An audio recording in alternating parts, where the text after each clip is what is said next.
ሰላምዬ የአቶ ደረጀን ጉድ ዘከዘከችው። አቶ ደረጀ እንግዲህ በድንጋጤ ሲጥልልም ደረሰ። አብጌልና ዳጣ በናታን ምክንያት ተጫረሱ። ሁለታቸው ተደባደቡ።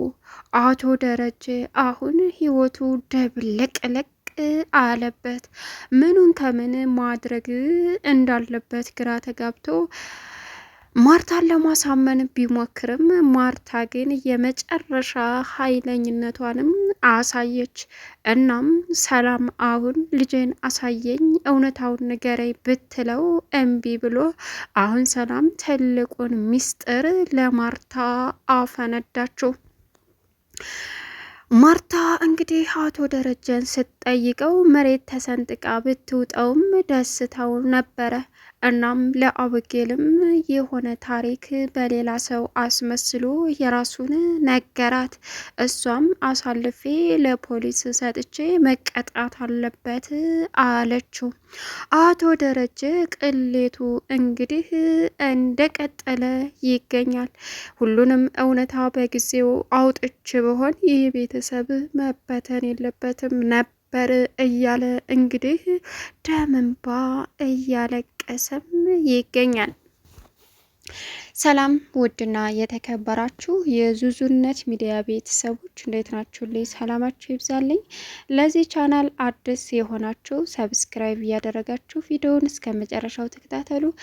እንግዲህ በሚያሳዝን ሁኔታ አቶ ደረጀ ወይዘሮ ሰላም ለማርታ ሁሉንም እውነታ ዘርግፋው አረፈች። በዚህን ሰዓት የሚያደርገው ግራ ገብቶት የተናደደው ደረጀ እንግዲህ ሁሉም ነገር በጣም አሳሳቢና አስቸጋሪ መሆኑን ስለተረዳ የመጨረሻም ተስፋ ወደ መቁረጡ እየሄደ ይገኛል። አሁን ላይ እንግዲህ ደረጀ ትልቁን ሚስጥር ያፈነዳችው ሰላም ለወይዘሮ ማርታ እንደነገረቻትና ከሱ ይምጣ ብላም ወይዘሮ ማርታና ደሬ ካፌ ወይም ደግሞ ሆነ ሬስቶራንት ሄደው ቁጭ ብለው እየተዝናኑ እያለም ሰላምዬ እኮ እውነታ የሆነ ሚስጥር እንዳለ ልትነግረኝ እንደፈለገች ነግራኝ አለች ስትለውም እሱ በድንጋጤ ከው ብሎም ቀረ። በዚህን ሰዓት ምን ሆነሃል ታዳንተ ምንድን ነው ስትለውም የሚያረገው ግራ ስለተጋባ ድንጋጤውንም ቀጠለ። እንግዲህ አብጌልና ዳጣ የተጣሉበት ምክንያት ምንድን ነው? ዳጣ በአቶ ናታንና አብጌል እንደ መቅናትም አረጋት። አብጌል ናታ ሳይፈልጋት እላው ላይ እየተለጠፈች ዳጣን ለማስቀናት የሞከረችበት መንገድ ይበልጥ ትልቅ ችግር ፈጠረባት።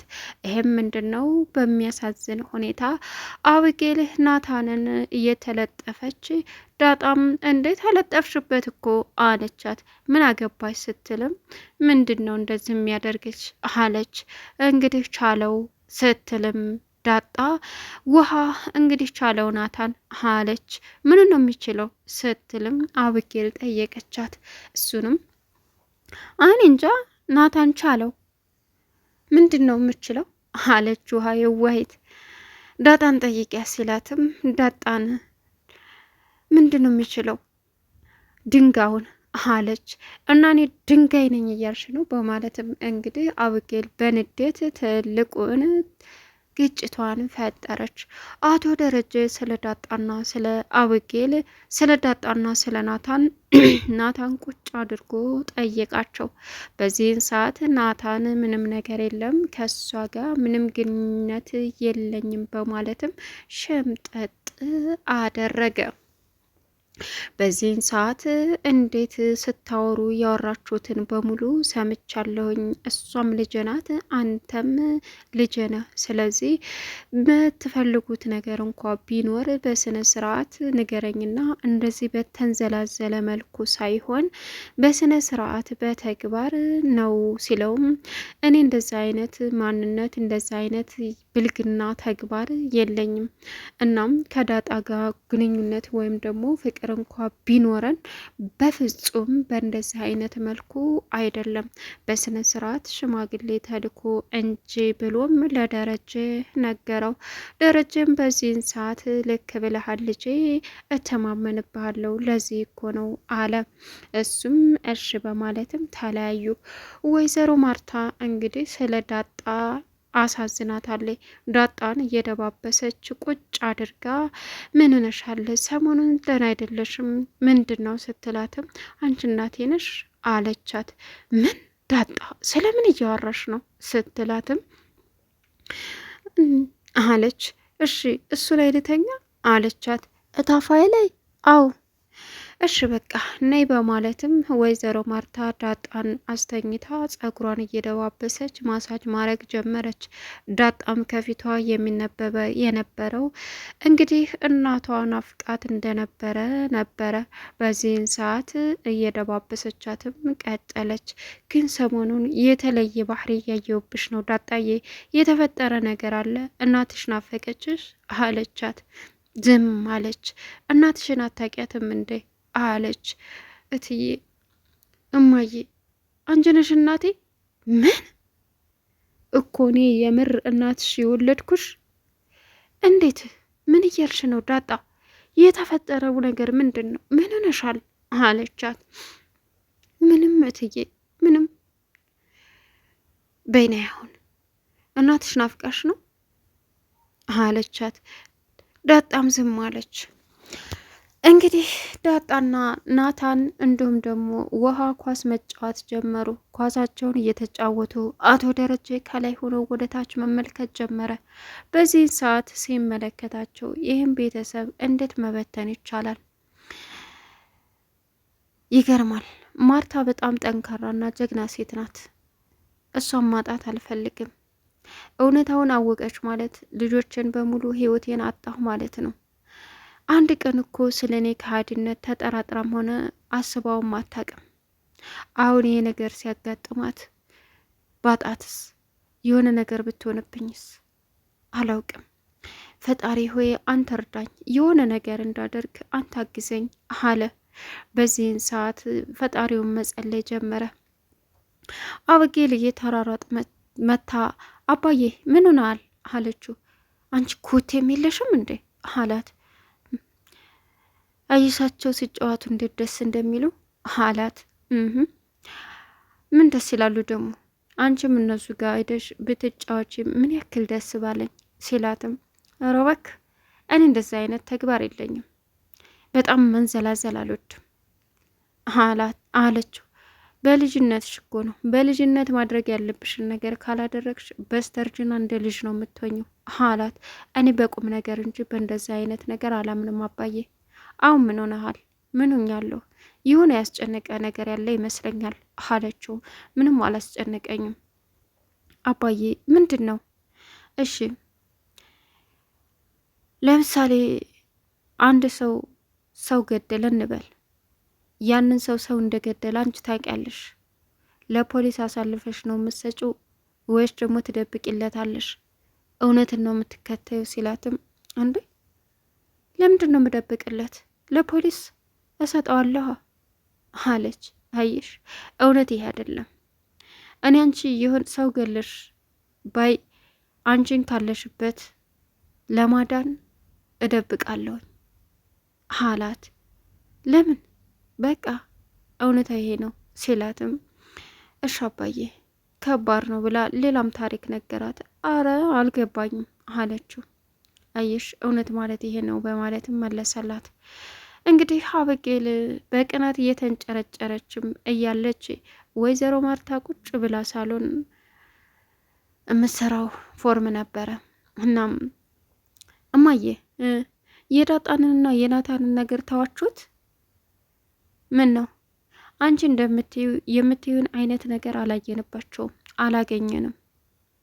በጥርጣሬ ደግሞ በጣም ይደብራል አለቻት። እዩ እናንተ ባትይዟቸው እኔ ይዤ እውነታውን አመጣልሻለሁ እጅ ከፍንጅ፣ ያን ጊዜ ታምኑኛላችሁ አለቻት። ወይ ጉድ! እንደው ምን ይሻልሻል? ናታን ይልቅ ካንቺ ይልቅ ዳጣ ላይ ነው ልቡ ያረፈው።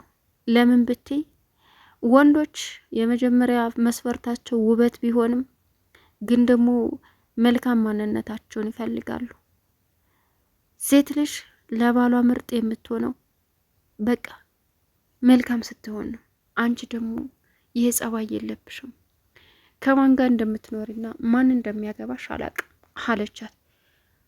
ከናታን ውጭ ሌላ ሰው አላገባም፣ ናታን ወይ ደግሞ እንደ ናታን ያለ ሰው ካልሆነ በስተቀር አንቺን አይችልሽም ስትላትም እንዴ ከናታን ውጭ ሲጀምር ማንንም ማግባት አልፈልግም፣ ናታን የኔና የኔ ብቻ ነው፣ አሳይሻለሁ በቅርቡ የራሴ አድርጌ አለቻት። ፍቅር እኮ ድብብቆሽ አይደለም፣ አንቺ እንደምትዩ ይፋ የሚታይ ነገር ነው። እነሱ ላይ ደግሞ አንቺ የምታየውን ነገር አላየንም። በዛ ላይ ደረጀም ጠይቋቸው ነበረ፣ ሁለቱም ምንም እንዳልተፈጠረ ነው የተናገሩት። ስለዚህ ብትረጋጊ ምን አለበት፣ ወደ ቀልብሽ ብትመለሽ አለቻት። እማዬ እመኝኝ አሳይሻለሁ አለቻት። ፈጣሪ ሆይ በዚህ ደግሞ ተነስተሽ ቤቱን በጥብጨው የፈረደበት። አረ ውይ ወደ የት ልሄድ ምን ይሻለኛል አለቻት። እመኝኝ እኔ ማን እንደሆንኩ የምፈልገውን ነገር ካላገኝ ወደ ኋላ አልልም፣ ናታንንም ቢሆን በቅርቡ ይዣ አዋርደዋለሁ አለቻት። አላቅልሽም ዳጣ እዚህ ቤት ከመጣይ ጀምሮ የእናትነት ምክሬን እንደ ሴት የሴትነት ምክሬን እንደ እናት ሳይሆን እንደ ጓደኛ መክሬሽ ነበር። ለሰዎች ጥሩ ሁኚ፣ ከሰዎች ጋር ጥሩ ነገር አድርጌ፣ ከሰዎች ጋር ተግባቢ። መልካም ሰው ለመሆን ስትሞክሪ የተሻለ ነገር ታገኛለሽ። ካልሆነ ግን ህይወትሽ ከማንም ሳትሆኚ ህይወትሽን ብስቅልቁልን ታወጫለሽ ብላ ወይዘሮ ማርታ መከረቻት። ናታን እንግዲህ አብጌል ስትለጠፍበት የመጨረሻ ይቀፈዋል። እናም ይገፈትራታል። እሷ ግን መልሳ ትለጠፍበታለች። ከዛም መጨረሻ ላይ ጥሏቸው ሄደ። ውሃ ናታን በመጀመሪያ እንደተቀመጡ ሁላቸውም ለምን እናንተ አትደባደቡም ስትል እኔን ማንም አይችለኝም አለች ዳጣ። ለነገሩ የአህያን እርግጫ ማን ይችላል አለች። አይገርምም? እንደዛ ብሎ ነገር የለም። ሲጀምር ውሃ ያመጣችሁ ሀሳብ ጥሩ አይደለም። ትልቅ ሰው እኮ ናችሁ፣ ህፃን አይደላችሁ አለና ናታን ጥሏቸው ሄደ። አርፈሽ ብትቀመጭ ነው የሚሻልሽ፣ በቅርቡ አዋርድሻለሁ።